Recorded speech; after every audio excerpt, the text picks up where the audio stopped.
अस्सलाम वालेकुम, welcome to info PDF factory. आज की वीडियो में हम नम्स एंट्री टेस्ट 2022 के बारे में डिटेल में जानेंगे कि इसमें एडमिशन और इससे एफिलिएट नम्स के पब्लिक और प्राइवेट मेडिकल कॉलेज जो हैं उसमें एडमिशन किस तरह से मिलेगा।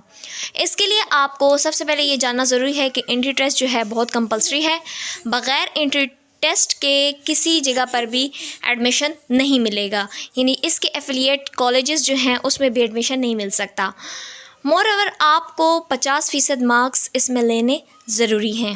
नम्स एमडीकैट की बात करें तो नम्स जो है वो एंट्री टेस्ट को ऑल ओवर द कंट्री हर साल कंडक्ट करती है। तमाम शहरों में डिफरेंट एग्जामिनेशन सेंटर को सेलेक्ट किया जाता है एंट्री टेस्ट के लिए, और एग्जामिनेशन हॉल्स में जो है वो टेस्ट की डेट और टाइम का स्टार्टिंग और एंडिंग पॉइंट एक ही होता है। बहुत से स्टूडेंट्स को ऐसा लगता है कि इसका फॉर्मेट भी तकरीबन पीएमसी एमडीकैट की तरह होता है, लेकिन ये उससे थोड़ा अलग होता है। इसके जो टेस्ट की बेस है वो 2 पार्ट्स पर मुश्तमिल होती है। पार्ट ए में जो है 95% वेटेज होती है।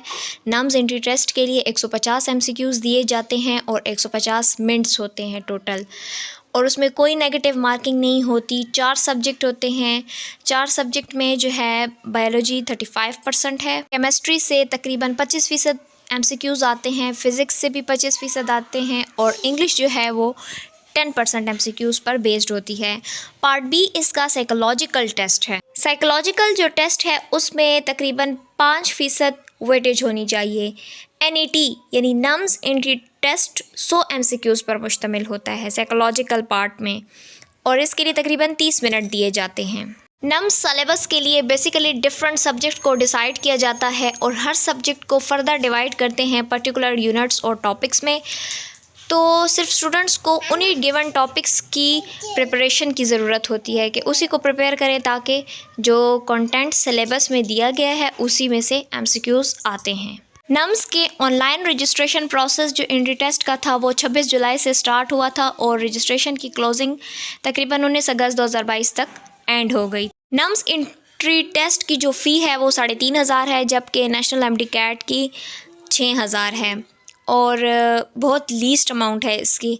और इसके अलावा एंट्री टेस्ट की जो डेट है वो पहले 9 अक्टूबर हेल्ड की गई थी, लेकिन अब उसको डिले करके 16 अक्टूबर संडे का दिन सेलेक्ट कर दिया गया है इसके लिए, और वो नेशनल एमडीकैट से पहले लिया जाएगा। अंडर ग्रेजुएटेड कोर्सेज जो कि नम्स ऑफ़र करता है वो MBBS, BDS, allied health sciences और नर्सिंग है।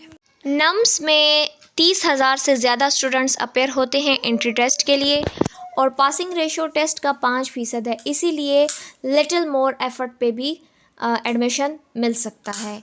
जैसा कि मैंने आपको बताया है कि टेस्ट में ज़्यादातर पार्ट जो है वो बायोलॉजी का होता है। बायोलॉजी से ज़्यादा MCQs आते हैं क्योंकि ये मेडिकल एंट्री टेस्ट है, इसलिए मेजर पोर्शन जो है वो बायोलॉजी पे कंसिस्ट करता है। बायोलॉजी सेक्शन के जो टोटल मल्टीपल क्वेश्चंस हैं वो तकरीबन 80 होते हैं, और आपको ज़्यादातर फोकस बायोलॉजी के कॉन्सेप्ट पर और उसके मेजर रोल्स पर करना चाहिए ताकि अच्छे तरीके से प्रिपरेशन हो सके। केमिस्ट्री पोर्शन जो है वो 60 क्वेश्चंस पर मुश्तमिल होता है, तकरीबन 60 क्वेश्चंस इसमें होते हैं, और सारे क्वेश्चन जनरल केमिस्ट्री के होते हैं। और नम्स सिलेबस की प्रिपरेशन के लिए आपको नम्स बुकलेट सबसे बेस्ट है। फ़िज़िक्स पार्ट 40 क्वेश्चंस पर मुश्तमिल होता है, और ये बहुत ज़्यादा टफ़ पोर्शन है क्योंकि इसमें थ्योरेटिकल और न्यूमेरिकल दोनों क्वेश्चंस को अटेम्प्ट करना पड़ता है, इसीलिए स्टूडेंट्स को चाहिए कि फ़िज़िक्स पे भी ज़्यादा कंसंट्रेट करें। इसके बाद आ जाता है इंग्लिश पार्ट। इंग्लिश के लिए स्टूडेंट्स को चाहिए कि उनकी स्ट्रॉन्ग ग्रिपिंग होनी चाहिए टेंसेस पे, और उनको एंटीनम्स और सिनोनिम्स डिफरेंट वर्ड्स के याद होने चाहिए ताकि वो 20 क्वेश्चंस आसानी से इंग्लिश के कवर कर सकें। मिलते हैं अगली अपडेट्स में, तब तक के लिए अपना बहुत सारा ख्याल रखें। अल्लाह हाफ़िज़।